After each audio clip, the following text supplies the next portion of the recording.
What this workshop is about is presenting an idea, and that is to think differently about how we approach recovery from substance use disorders and behavioral process disorders.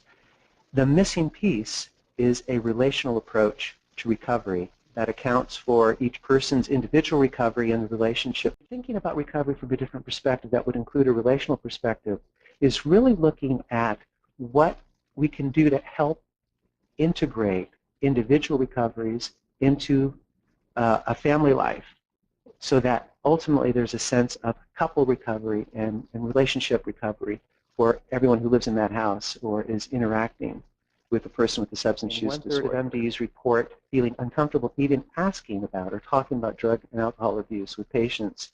So we've got this incredible stigma attached to this disorder and this growing movement to battle the stigma and discrimination of addiction. So when we think about what we communicate to partners when their partner finally gets into recovery or the person gets into recovery and we say, now we'd like you not to talk to each other, because what leads to recovery typically is a destabilization of the couple's system, period. They've organized around alcohol or the substance, whatever it is, and now recovery is a destabilization of that process.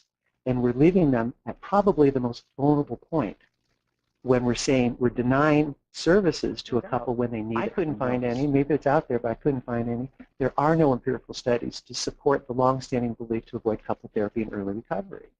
All addiction work needs to be trauma-informed. So one of the most powerful interventions I've done with couples is this HEART intervention. So it stands for Healing Emotions from Addiction and Recovery Trauma. So the way this is structured is we have a speaker and listener.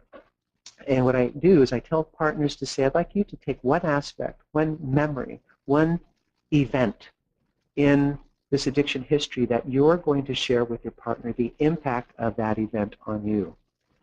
Now, I take a lot of time to structure this, and it's going to be hard to cover how thoroughly I do that in this brief webinar, but basically we stay out of blame. I kind of do a narrative approach that say, think of addiction as something that's invaded your relationship. And it's an uninvited guest that now parked in your relationship, and it's affecting you, partner one, it affected you, partner two, and it affected your relationship. So what we're going to do is create a way to talk about that without blaming and shaming the person with the substance use disorder. So in the workshop, I actually have a series of questions that I have the listener ask the partner.